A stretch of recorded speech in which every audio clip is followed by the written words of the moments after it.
To small sphere each of mass, mass कितना दिया है देखो 10 मिलीग्राम है। तो 10 मिलीग्राम मतलब क्या होता है 10 इंटू 10⁻³ ग्राम, मतलब कितना आएगा 10 इंटू 10⁻³ इंटू 10⁻³ किलोग्राम। तो फाइनली ये मास कितना आएगा 10⁻⁻5 kilogram, right. Suspended from a long thread having length 0.5 meter, they are equally charged and repel each other to a distance कितना दिया दोनों के बीच का 0.20 metre. Charge on the sphere is, तो आपको ए का वैल्यू निकालना है।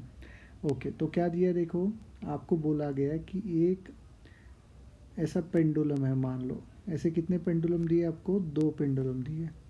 दोनों को एक ही पॉइंट से अपन लोगों ने सस्पेंड किया। दोनों के ऊपर का चार्ज क्या है, दोनों के ऊपर का मास सेम है, दोनों के ऊपर का चार्ज भी सेम है, दोनों एक दूसरे को रिपेल कर रहे हैं। तो ये जाएगा इधर इलेक्ट्रोस्टैटिक फोर्स, ये जाएगा इधर इलेक्ट्रोस्टैटिक फोर्स, एंड दोनों के बीच का डिस्टेंस कितना है डी है।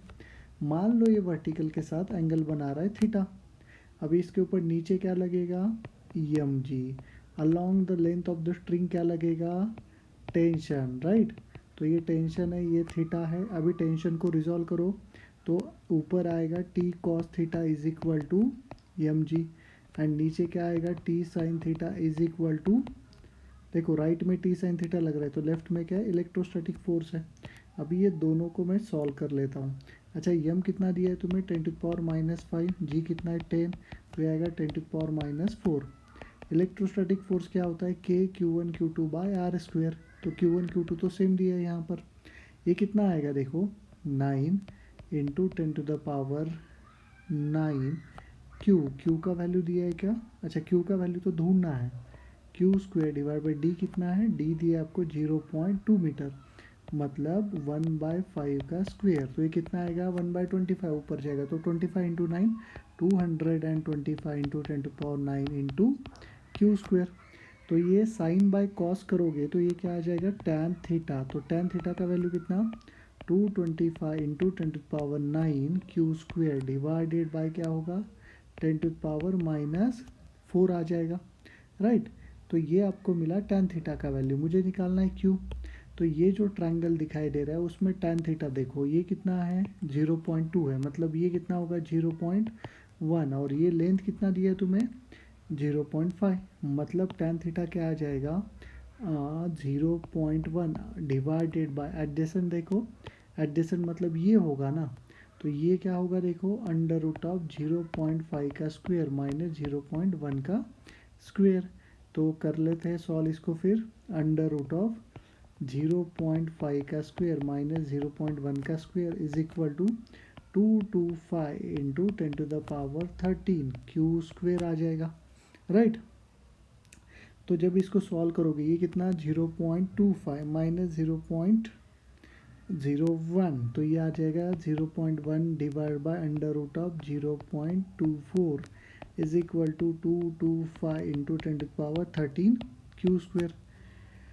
अभी इसको क्या करें हम लोग, कुछ कर सकते हैं क्या, चलो सॉल्व कैसे करेंगे। Q square is equal to 10⁻⁻1 है ऊपर, ये 10⁻13 इधर आ गया तो -13 होगा, डिवाइडेड बाय 225, इसको क्या लिख सकते हैं √ऑफ 24 इंटू 10⁻⁻2, तो ये हो जाएगा 10⁻, देखो ऊपर -14 है, ये -2 बाहर आएगा तो 10⁻⁻1 बचेगा, ऊपर जाएगा तो +1 होगा, मतलब ऊपर अगेन 10⁻⁻13 बचा, ये 225 √ऑफ 25 आएगा। अरे बाप रे, रूट के अंदर रूट आ रहा है ये, राइट।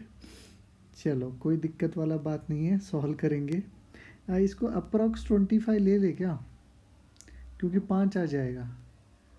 चलो तो इसको मैं क्या कर लेता हूँ, ये 10 है, 10 इंटू 10⁻, ये आपका -14, ये है 225 इंटू इसको 25 लेता हूँ अप्रॉक्स, तो ये आ जाएगा 5, तो 5 इंटू ये 210 हो जाएगा।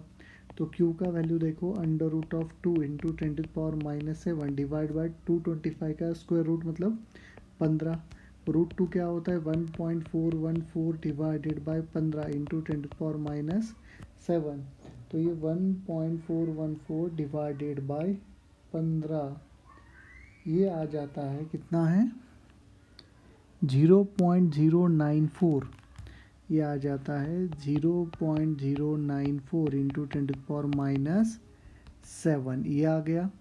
चलो अभी क्या दिया है देखो, आपको डेटा देखो।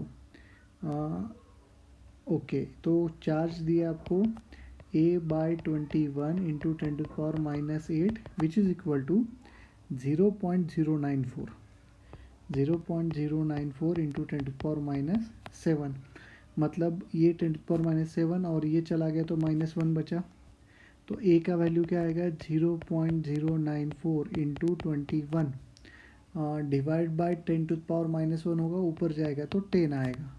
तो ये होगा 0.94 इंटू 21, मतलब ये होगा देखो 0.94 इंटू 21, तो ये आ जाएगा अप्रॉक्सीमेटली 20।